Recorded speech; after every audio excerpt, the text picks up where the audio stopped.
Hello friends, welcome back to my channel. ఈరోజు నేను నిగనిగలాడే నేరేడు పళ్ళతో మీ ముందుకు వచ్చానండి. నేరేడు పళ్ళు సీజనల్ ఫ్రూట్ కదా. నేరేడు పళ్ళనే కాదండి, ఏ సీజనల్ ఫ్రూట్ అయినా ఆ సీజన్లో వచ్చినప్పుడు కంపల్సరీ తినాలి. దానివల్ల హెల్త్ బెనిఫిట్స్ చాలానే ఉంటాయి. ఇక ఈ నేరేడు పళ్ళ హెల్త్ బెనిఫిట్స్ అయితే మీకు అందరికీ తెలిసిందే. వాటి గురించి నేను సపరేట్గా చెప్పాల్సిన అవసరం లేదు. అందుకని డైరెక్ట్గా రెసిపీలోకి అయితే వెళ్ళిపోతున్నాను అనమాట. ఇక్కడ నేను 1/2 కిలో నేరేడు పళ్ళని అయితే తీసుకున్నానండి. వాటిని సాల్ట్ వాటర్లో ఒక 15 మినిట్స్ సోక్ చేసుకున్నాను. తర్వాత బొర్రల గిన్నెలోకి పళ్ళనన్నీ కూడా వేసేసుకున్నాను అనమాట. ఎందుకంటే ఎక్స్ట్రా ఏమన్నా వాటర్ ఉంటే అన్నీ వెళ్ళిపోతాయి అనేసి. తర్వాత ఈ ఫ్రూట్ని నేను ఒక రిఫ్రిజిరేట్ అయితే చేసుకున్నానండి. చూసారా వాటర్ కడగగానే ఎలా చేంజ్ అయిపోయాయో. నెక్స్ట్ ఇంకా రిఫ్రిజిరేట్ చేసుకున్న ఫ్రూట్స్ అన్నిటినీ బయటికి తీసుకొని ఒక్కొక్కటిగా నిదానంగా పైనున్న ఈ తొక్కునంతా తీసుకోవాలండి. అంటే ఈ ఫ్రూట్లో ఉన్న గుజ్జునంతా మనం తీసుకోవాలన్నమాట. ఇదే మనకి ఇక్కడ పెద్ద టాస్క్. మిగిలినదంతా నిమిషాల్లో అయిపోతుంది. నాకు ఇక్కడ 1/2 కిలోకి ఈ కప్పు నిండా వచ్చాయన్నమాట. నెక్స్ట్ ఈ గుజ్జునంతా కూడా నేను ఒక జార్లోకి ట్రాన్స్ఫర్ చేసేసుకుంటున్నాను. మిక్సీ జార్లోకి వేసుకున్న తర్వాత ఇందులోకి నేను కొద్దిగా షుగర్ యాడ్ చేసుకుంటున్నానండి. షుగరు మీ స్వీట్కి ఎంత సరిపోతుందో అంత వేసుకోండి. నాకు ఇక్కడ ఈ మాత్రం సరిపోతుంది. నెక్స్ట్ ఇక్కడ సోప్ వేసుకోవాలండి. సోప్ అంటే మనం బోన్ చేసిన తర్వాత వేసుకుంటాం కదా సోపు, ఆ సోప్ అన్నమాట. నెక్స్ట్ ఇక్కడ నేను కొన్ని పుదీనా ఆకులు అయితే వేసుకున్నాను. నెక్స్ట్ ఇక్కడ ఒక 1/2 ఇంచ్ అయితే అల్లం ముక్కను కూడా వేసేసుకున్నాను. వేసుకున్న తర్వాత ఒక 1/2 నిమ్మ చెక్క అయితే తీసుకున్నానండి. ఆ జ్యూస్ అంతా కూడా ఇందులోకి పిండేసుకోవాలి.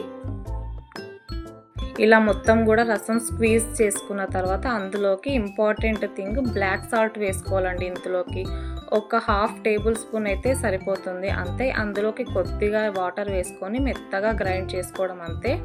ఇంకా నెక్స్ట్ ఇది గ్రైండ్ అయిన తర్వాత ఇలాగైతే వస్తుంది. నేను ఇందులోకి 1/2 లీటర్ వాటర్ అయితే వేసుకున్నాను.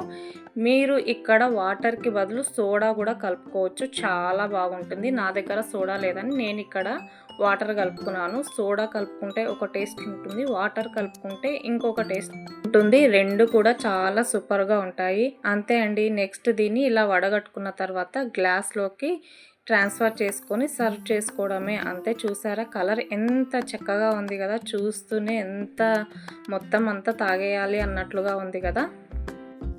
తర్వాత నేను ఒక పుదీనా ఆకుతో దీన్ని గార్నిష్ చేసి సర్వ్ చేశానండి అంతే.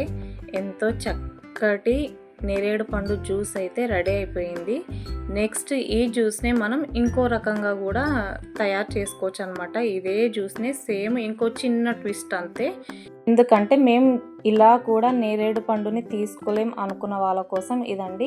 ఒక 1/2 గ్లాస్ వరకు ఈ జ్యూస్ని వేసుకొని ఒక scoop blackcurrant ice cream వేసుకోండి. దానిపై నుంచి కొద్దిగా మళ్ళీ జ్యూస్ వేసుకొని ఇంకా సర్వ్ చేసుకోవడం అంతే. యమ్మీ యమ్మీ అండ్ టేస్టీ నేరేడు పళ్ళు జ్యూస్ అయితే రెడీ అయిపోతుందండి.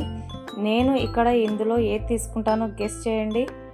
ఇంతకీ ఎంతమంది కరెక్ట్గా గెస్ చేశారు? ఇక్కడ ఐస్ క్రీమ్ ఉన్న కప్ అయితే మా వారు తీసుకున్నారండి. ప్లెయిన్గా ఉన్నదైతే నేను తీసుకున్నాను అనమాట. నిజంగా టేస్ట్ అయితే చాలా సూపర్గా ఉన్నింది. నేను ఇక్కడ టేస్ట్ చేస్తున్నాను జ్యూస్ని. చాలా నచ్చింది నాకైతే. మీరు కూడా ట్రై చేసి ఖచ్చితంగా ఎలా ఉందో చెప్పండి. నెక్స్ట్ ఇక్కడ నేనే కాదండి, మా బుల్లి సబ్స్క్రైబర్స్ కూడా ఇక్కడ జ్యూస్ ఎలా ఉందో చెప్తున్నారు చూడండి.